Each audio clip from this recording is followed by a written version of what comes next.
கடகராசி சந்திர பகவான் தசை. இந்த தசையில அதாவது இப்ப அஷ்டம சனி முடிஞ்சிருக்கு. இந்த அஷ்டம சனி முடிஞ்ச பிறகு சந்திர தசை அப்படிங்கிறது நிறைய பேருக்கு நல்ல பலன்களை கொடுக்கல. அது ஏன் கொடுக்கல? அஷ்டம சனியில மட்டும் ஏன் கஷ்டத்தை கொடுத்துச்சு? ஒரு சில பேருக்கு அஷ்டம சனியில வேலை வாய்ப்பு எல்லாத்தையும் நல்லாவே பண்ணியிருக்கு, நல்ல ஒரு முன்னேற்றங்களை கொடுத்துட்டு அஷ்டம சனி முடியும் போது வேலை வாய்ப்புல பிரச்சனை பண்ணிச்சு. அஷ்டம சனிலே நான் நல்லா இருந்தேன், ஆனா அஷ்டம சனி முடியும் போது எனக்கு ஏன் வேலை பாதிப்பு வருது? அது மாதிரியும் ஒரு சில பேர் கொடுத்துருக்கு. இது 3 விதமா கொடுத்துருக்கு. இந்த அஷ்டம சனி விடுதலையான பிறகு இன்னமும் எனக்கு வேலை, தொழில், நம்ம எதிர்பார்ப்புகள் எதுவாக இருந்தாலும் சரி, அந்த எதிர்பார்ப்புகள் எதுவுமே நிறைவேறலை. கொடுத்த பணம் வரலை, வாங்கின பணத்தை கொடுக்க முடியல, தொழில் சரியா வரலை, எனக்கு வேலையும் ஒரு ப்ரொமோஷன் எதிர்பார்த்தா அந்த ப்ரொமோஷன் கிடைக்கல, இன்னொன்று குடும்ப வாழ்க்கையும் சரியில்லை, பொருளாதார பிரச்சனைகள் நிறைய இருக்கு. ஏன்னா அஷ்டம சனிக்கு முன்னாடி நல்ல ஒரு நிலைமையில இருந்த, நல்ல ஒரு முன்னேற்றங்கள்ல இருந்த, நல்ல ஒரு வேலை வாய்ப்பு எல்லாமே எனக்கு எல்லாமே கொடுத்துச்சு. ஆனா அஷ்டம சனி வந்த பிறகு எல்லாமே தலைகீழா போயிடுச்சு. இப்ப அஷ்டம சனி முடிஞ்ச பிறகாவது நல்லா இருக்குமான்னு பார்த்தா ஏன் இந்த மாதிரியான பிரச்சனைகளை கொடுக்குது? இன்னமும் எனக்கு அந்த கஷ்டங்கள் தொடருது. அது மாதிரி நிறைய கஷ்டப்படக்கூடிய நபர்களுக்கு நான் சொல்றது என்னன்னாக்கா, இந்த அஷ்டம சனி அதாவது முடிஞ்ச அஷ்டம சனி 9ஆம் இடத்துக்கு சனி போயிட்டாரு. இதன் பிறகு உங்ககிட்ட அந்த சனி பகவான் 7.5 வருஷத்துக்கு உங்களை டிஸ்டர்ப் பண்ண மாட்டார். அதாவது 9ஆம் இடத்துல, 10ஆம் இடத்துல, 11ஆம் இடத்துல, இந்த 3 இடங்கள்ல அந்த சனி பகவான் இருக்கும்போது உங்களை எந்த விதத்திலையும் தொல்லை கொடுக்க மாட்டார். திரும்பவும் 7.5 சனி வரும்போது தான் தசா எப்படி இருக்குன்னு பார்ப்பார். அது மாதிரி அஷ்டம சனி வரும்போது மட்டும்தான் உங்களுக்கு பிரச்சனைகளை கொடுக்க ஆரம்பிக்கும். எப்படி அப்படின்னாக்கா, தசா புத்தி அடிப்படையில. இப்ப தசா புத்தி உங்களுக்கு நல்லா இருந்தது அப்படின்னாக்கா உங்களுக்கு நல்ல பலன்களை கொடுக்கும். தசா புத்தி சரியில்லை, அவயோக தசைகள் நடந்துச்சுனாக்கா பிரச்சனைகளை அதிகமாக கொடுக்கும். ஏற்கனவே சனி சந்திரன் முழுமையான பகை கிரகங்கள். சனிக்கு பகை கிரகம் எது அப்படின்னாக்கா சந்திர பகவான், செவ்வாய் பகவான். ராகுவுக்கு விதிவிலக்கு உண்டு. செவ்வாயோட வீட்டில் இருந்தாலோ இல்லை சூரியனோட வீட்டில் இருந்தாலோ இல்லை சந்திரனோட வீட்டில் இருந்தாலோ அந்த கிரகமும் உங்க ஜாதக அடிப்படையில் அதுவும் பகை கிரகம் ஆயிடும். அதே மாதிரி சூரிய பகவானும் பகை கிரகம். இந்த 3 கிரகங்கள் இந்த சனி பகவானுக்கு பகை கிரகம். அப்போ அஷ்டம சனி நடக்கும்போது, அஷ்டம சனினா 8ஆம் இடத்துக்கு வரும்போது 2022 இருந்து எடுத்துக்கலாம். அதாவது கடகராசிக்கு 2022 எப்போ அந்த அவிட்ட நட்சத்திரத்துல அந்த சனி பகவான் காலடி எடுத்து வச்சாரோ அந்த டைம்ல இருந்த நிறைய பேருக்கு ப்ராப்ளத்தை கொடுத்தது. இது 1 வருஷம் முன்னாடியே ஆரம்பிச்சிருக்கு. கிட்டத்தட்ட அஷ்டம சனிங்கிறது 2.5 வருஷம் அப்படின்னாக்கா இந்த கடகராசிக்கு மட்டும் 3.5 வருஷம் அப்படின்னு எடுத்துக்கலாம். தசாபுத்தி சரியில்லாத நபர்களுக்கு மட்டுமே 3.5 வருஷத்துக்கு கிட்டத்தட்ட கஷ்டங்களை அதிகமாக கொடுத்துருக்கு. இந்த அவிட்ட நட்சத்திரத்துல அவர் டிராவல் பண்ணக்கூடிய ஆரம்பிக்கக்கூடிய காலத்துல இருந்தே. அது மாதிரி ஏன் இந்த தசைக்கு மட்டும் இது மாதிரி ப்ராப்ளத்தை கொடுக்குது? சந்திர தசை என்ன மாதிரியான தசை? இது ராசியாதிபதி தசை அப்படின்னாக்கா ராசியிலே ஆட்சி பெற்றிருப்பார். இந்த ராசியில புனர்பூச நட்சத்திரத்துல இருப்பார். புனர்பூச நட்சத்திரக்காரர்களா இருந்தா, இந்த வீடியோவை பார்க்கக்கூடிய நபர்கள் பூச நட்சத்திரக்காரர்களா இருந்தா பூச நட்சத்திரத்துல இந்த சந்திர பகவான் இருப்பார். ஆயில நட்சத்திரக்காரர்களா இருந்தா ஆயில நட்சத்திரத்துல இந்த சந்திர பகவான் இருப்பார். இப்ப நட்சத்திராதிபதி நம்ம மெயினா பார்க்கணும். எந்த நட்சத்திரமோ அந்த நட்சத்திராதிபதி யாரு அப்படின்னு பார்க்கணும். புனர்பூச நட்சத்திரம் அப்படிங்கிறது இந்த ராசிக்கு யோகம் செய்யக்கூடிய, அதாவது குருடைய நட்சத்திரம். அந்த நட்சத்திராதிபதி உங்களுக்கு நல்லா இருந்துச்சு அப்படின்னாக்கா அந்த சந்திர தசையில உங்களுக்கு நல்லாவே இருக்கும். அதாவது நட்சத்திராதிபதினா குரு உங்களுடைய சுய ஜாதகத்துல நல்ல அமைப்புல இருந்துச்சுனாக்கா, அதாவது ஆட்சி உச்சத்துல இருக்கலாம் கூட பரவாயில்ல, நல்ல சுபகிரக நட்சத்திரம், சுபகிரக சேர்க்கை, லக்ன யோகர் இல்ல இந்த ராசிக்கு அவர் யோகம் செய்யக்கூடிய இடத்துல இருந்துச்சுனாக்கா அந்த புனர்பூச நட்சத்திரக்காரர்களுக்கு சந்திர தசை அப்படிங்கிறது பெருசா கஷ்டங்களை கொடுத்துருக்காது. அதே மாதிரி பூச நட்சத்திரம், ஆயில நட்சத்திரம், இந்த 2 நட்சத்திராதிபதியும் இந்த ராசிக்கு ஆகாத நட்சத்திரங்கள். சனியுடைய நட்சத்திரம், புதனுடைய நட்சத்திரம். இந்த நட்சத்திராதிபதியை பார்க்கணும். இப்ப சனி எப்படி இருக்காரு அப்படின்னு உங்க சுய ஜாதகத்தை பார்க்கணும். புதன் எப்படி இருக்காரு அப்படின்றது உங்க சுய ஜாதகத்தை பார்க்கணும். ஒரு சில பேருக்கு இப்ப சனி பகவானுடைய நட்சத்திரமா இருந்தாலும் சரி, புதனுடைய நட்சத்திரமா இருந்தாலும் சரி, இந்த நட்சத்திரம் கொடுத்த கிரகங்கள், அதாவது சனியும் புதனும் உங்களுடைய சுய ஜாதகத்துல ஒரு சுபகிரக நட்சத்திரம் இல்ல சுபகிரக பார்வை, சுபகிரக சேர்க்கை, லக்ன யோகம் செய்யக்கூடிய கிரகத்தோட சேர்க்கை, இல்ல ராசிக்கு யோகம் செய்யக்கூடிய கிரகத்தோட சேர்க்கை, இப்படி இருந்துச்சுனாக்கா அந்த தசை சிறப்பு. அதாவது அந்த தசையை விட இந்த நட்சத்திரம் கொடுத்த கிரகம், அதாவது சந்திர பகவானுக்கு நட்சத்திரம் கொடுத்த கிரகம் அது மாதிரியான அமைப்புகளில் இருந்துச்சுனாக்கா உங்களுக்கு சிறப்பான யோகத்தை கொடுத்துரும். அப்ப 10 வருஷம் கொடுக்குமான்னா 10 வருஷம் கொடுக்காது. 10 வருஷத்துல 7.5 சனியோ அஷ்டம சனியோ வந்தால் உங்களுக்கு ப்ராப்ளத்தை கொடுத்துரும். இப்ப அஷ்டம சனி போயிட்டு இருக்கு அந்த 10 வருஷத்துக்குள்ள. இப்ப சந்திர தசை ஆரம்பிச்சு இப்போ ஓரளவுக்கு நல்லா இருக்கும். சந்திர தசை, சந்திர புத்தி நல்லா இருந்தது, அதுக்கப்புறம் செவ்வாய் புத்தி நல்லா இருந்தது, உடனே அஷ்டம சனி ஆரம்பிச்சிச்சு. அஷ்டம சனி வரும்போது தசை எப்படி இருக்குன்னு பார்க்கணும். தசை வந்து இந்த ராசிக்கு யோகாதிபதி தசையா, லக்னத்துக்கு யோகாதிபதி தசையா, நீங்க எந்த லக்னம் அப்படின்றது மெயின். வேற லக்னமா இருந்து அந்த லக்னத்துக்கு சந்திர பகவான் யோகாதிபதியாக வந்தால் இந்த ராசிக்கும் யோகாதிபதி தான் அவர். ராசிக்கு ராசியாதிபதி இல்லையா, அதனால அப்போ லக்னம் வேற லக்னமா வந்து அந்த லக்னத்துக்கு யோகாதிபதியாக வந்தா அந்த லக்னத்துக்கு அந்த சந்திர தசை அப்படிங்கிறது இருக்கிற இடத்தை பொறுத்து, அந்த நட்சத்திராதிபதியை பொறுத்து. அந்த நட்சத்திராதிபதி ரொம்ப ரொம்ப முக்கியமானது. ஏன்னா இப்போ பூச நட்சத்திரம் வந்தா சனியோட பார்க்கணும், சனி எப்படி இருக்குன்னு பார்க்கணும். அவரும் வந்து சுபகிரக பார்வை, சுபகிரக சேர்க்கை, அது மாதிரி இருந்தால் சிறப்பு. அதே மாதிரி ஆயில நட்சத்திரம்னா புதன் சொல்லவே தேவையில்லை, எங்கேயாவது கெடுக்கணும் அப்படின்றதான் பார்க்கும். ஏன்னா விரையாதிபதினு சொல்லக்கூடியவர், 3ஆம் அதிபதினு சொல்லக்கூடியவர். இது மாதிரியான அமைப்புகளை இருந்துச்சுனாக்கா, இது மாதிரியான கிரகங்கள், இந்த கிரகங்கள் சுபத்துவமா இருந்துச்சுனாக்கா முதல் 5 வருஷம் நல்ல பலன்களை கொடுத்துரும்.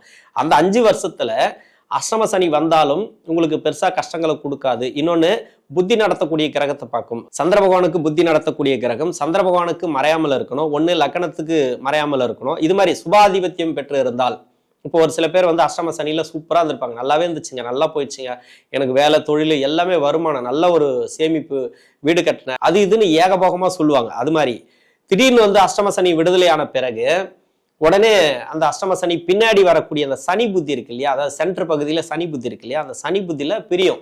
அதாவது சந்திர தசையில 10 வருடத்துல சென்டர் பகுதி இருக்கு இல்லையா, சனி புத்தி அப்படிங்கிறது ஒண்ணு இருக்கு. அதாவது 5 வருடம் முடிஞ்சு 6வது வருடத்துல அடி எடுத்து வைக்கும்போது சனி புத்தி ஆரம்பமா, சனி புத்தியோட சென்டர் பகுதியில இருந்து மீதி இருக்கக்கூடிய 5 வருடங்கள், அந்த 5 வருடங்கள் சனி புத்தி, அதன் பிறகு புதன் புத்தி, கேது புத்தி, அதன் பிறகு பாத்தீங்கன்னாக்கா சுக்கிர புத்தி. இது எல்லாமே வரிசையா உங்களுக்கு நன்மை செய்யக்கூடிய அமைப்புல வராது.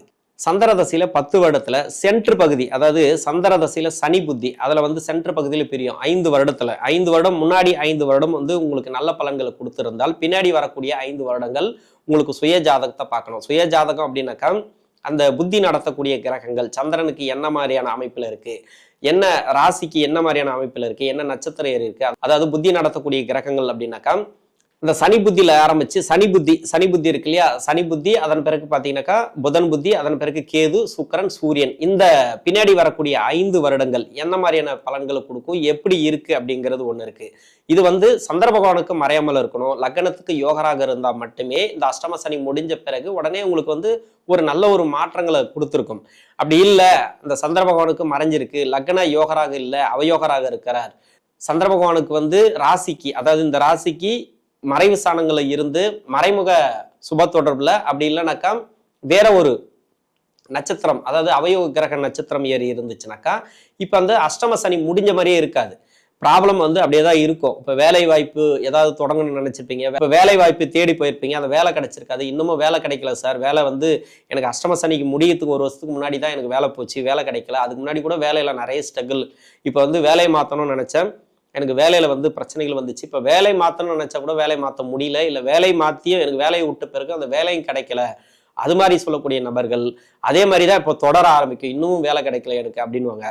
தொழில் செய்யக்கூடிய நபர்கள் கொடுத்த பணம் வரல அப்படின்றது, இல்லை வாங்கின பணத்தை கொடுக்க முடியல, வருமானமே எனக்கு சரியில்லை, நிறைய பிரச்சனைகளை கொடுத்தது. இது மாதிரி எனக்கு வந்து அந்த வருமானம் எப்போ வரும், எனக்கு வேலை எப்போ, பிஸ்னஸ் எப்போ எனக்கு பிக்கப் ஆகும், பிஸ்னஸ் எதனா வந்து வளர்ச்சிகளை பார்த்தா தான் நான் வருமானத்தை பார்த்து எனக்கு கடன் கொடுக்க முடியும். அது மாதிரி ஒரு சில பேருக்கு வந்து கேஸு, ஒரு சில பேருக்கு வந்து வண்டியில் விழுந்து அடிப்படுறது, இது மாதிரி செவ்வாயெல்லாம் சம்மந்தப்பட்டதுனாக்கா டக்கு டக்குன்னு விழுந்து எங்காவது அடிப்படுவாங்க, செவ்வாய் சம்மந்தப்பட்டுச்சுனாக்கா. இப்போ தசா நடத்தக்கூடிய கிரகம், அதாவது சந்திர பகவானுக்கு புத்தி நடத்தக்கூடிய கிரகம் எந்த கிரகமோ அந்த கிரகத்துக்கு செவ்வாய் கூட இருந்துச்சுனாக்கா, செவ்வாய் எப்படியாவது பகை கிரகம், 2 பகை கிரகமா இருந்துச்சுனாக்கா உடனே இது மாதிரி வண்டியில் விழுந்து அடிப்படுறது, ஆக்சிடென்ட் ஆகுறது, இது மாதிரி சின்ன சின்ன விபத்துக்கள், தேவையில்லாத வந்து மருத்துவ செலவுகள், இல்லை உடல்நிலை சம்பந்தப்பட்ட செலவுகள், இது மாதிரி நிறைய கொடுக்கும். அது மாதிரி கொடுக்குது. எனக்கு ஏன் வந்து அஷ்டம சனி முடிஞ்ச பிறகுதான் இன்னும் பிரச்சனை நடக்குது, அது மாதிரி நினைக்கக்கூடிய நபர்களுக்கு இப்போ வந்து பின்னாடி இருக்கக்கூடிய 5 வருடம் உங்களுக்கு இது மாதிரிதான் இருக்கு, கஷ்டத்துல தான் இருக்கு அப்படின்னாக்கா, இந்த 5 வருடத்துல புத்தி நடத்தக்கூடிய கிரகத்தை நம்ம பிரிச்சு எல்லாம் சொல்ல தேவையில்லை. முன்னாடி 5 வருடம், பின்னாடி 5 வருடம், அதாவது சனி புத்திக்கு முன்னாடி, சனி புத்திக்கு பின்னாடி, இந்த 10 வருடத்துல நீங்க எந்த பகுதியில இருக்கிறீங்க. முன்னாடி 5 வருடத்துல இருக்கிற அஷ்டம சனி முடிஞ்சு எனக்கு வந்து அந்த சனி புத்தி இன்னும் தொடங்கல, சனி புத்திக்கு அப்புறம் உங்களுக்கு நல்லா இருக்கும் அப்படின்னு எடுத்துக்கலாம். கன்ஃபார்மா நல்லா இருக்கும், வாய்ப்புகள் அதிகமா இருக்கு, ஒரு 80% வாய்ப்பு இருக்கு. இல்ல சனி புத்தியும் தாண்டிட்டேன், சனி புத்தி தாண்டிட்டு சனி புத்தி விட்டுருங்க, சனி புத்தி வந்து அஷ்டம சனியில சனி புத்தி உங்களுக்கு நன்மை செய்யாது, அது முடிகிற வரைக்கும் கொஞ்சம் வெயிட் பண்ணி தான் ஆகணும். அதன் பிறகு புதன் புத்தியிலையும் உங்களுக்கு இது மாதிரி கஷ்டம் தொடருது அப்படின்னா, ஏன்னா இந்த ராசிக்கு புதன் புத்தி உங்களுக்கு நன்மை செய்யாது, ஆனா நன்மை செய்யக்கூடிய அமைப்புல உட்காந்தா நன்மை செய்யும். 3, 6, 10, 11 சுபகிரக சேர்க்கை இந்த புதன் புத்தி இருந்துச்சுனாக்கா, புதன் இருக்கக்கூடிய இடம் இருந்துச்சுன்னா அது நல்லா இருக்கும் அப்படின்னு எடுத்துக்கலாம். டோட்டலாவே முன்னாடி 5 வருஷம் நல்லா இருக்குனாக்கா அப்போ புதன் நல்லா இருக்குன்னு தான் அர்த்தம். இப்போ புதன் நல்லா இருக்கு அப்படின்னாக்கா புதன் புத்தியும் உங்களுக்கு நல்லா இருக்கும். புதனுக்கு அப்புறம் கேது, அது இருக்கிற இடத்தை பொறுத்து, அது வந்து சனி பகவானுக்கு பகை கிரக வீட்டுல இருந்தாலோ இல்ல உங்களுடைய ராசிக்கு உங்களுடைய லக்னத்துக்கு பகை கிரக வீட்டுல இருந்தாலோ அதுவும் அந்த அந்த புத்தி நடத்தக்கூடிய டைம்ல கொஞ்சம் பிரச்சனை கொடுக்கும். டோட்டலாவே பின்னாடி 5 வருஷம் இப்போ சனி புத்தி தாண்டிட்டேன், சனி புத்தி தாண்டி புதன் புத்தியிலே எனக்கு பிரச்சனைகளை கொடுக்குது அப்படின்னா நீங்க அந்த சந்திர தசை முடிகிற வரைக்கும் கொஞ்சம் வெயிட் பண்ணி தான் ஆகணும். சந்திர தசைக்கு அப்புறம் செவ்வாய் தசை எப்படி இருக்கும் அப்படின்றத மட்டும் பார்த்துங்க. மற்றபடி இந்த சந்திர தசை அப்படிங்கிறது இது மாதிரியான பலன்களை தான் கொடுக்கும். தசாநாதன் சந்திர பகவானுக்கு புத்தி நடத்தக்கூடிய கிரகங்கள் மறையாமல் இருக்கணும், லக்ன யோகராக இருக்கணும், அப்படி இல்லைனாக்கா லக்னத்துக்கு மறையாமல் இருக்கணும். இவ்வளவு இருக்கு, அதுல 1, 2 கிடையாது, இத்தனை டீட்டெயில் இருக்கு. எதுலையாவது ஒண்ணுத்துல கொஞ்சம் கஷ்டத்தை கொடுக்கும், ஒண்ணு கொடுத்தா ஒண்ணு நல்லது கொடுக்கும். ஏன்னா அஷ்டம சனி முடிஞ்சிருக்கு இல்லையா, ஒருத்தர் கீழே விழுந்துட்டாங்கனாக்கா எந்திரிக்கிறது ரொம்ப கஷ்டம். அஷ்டம சனியில கீழே தள்ளி விட்டுச்சுனாக்கா அது எந்திரிச்சு நிக்கிறதுக்கு ரொம்ப ரொம்ப கஷ்டம். அது எப்படின்னாக்கா அந்த தசா புத்தியே முடியணும். டோட்டலா அந்த சந்திர தசையே முடிஞ்ச பிறகுதான் அவங்களுக்கு பின்னாடி வரக்கூடிய அந்த செவ்வாய் தசை இருக்கு இல்லையா, அது ஓரளவுக்கு தான் சொல்ல முடியும்.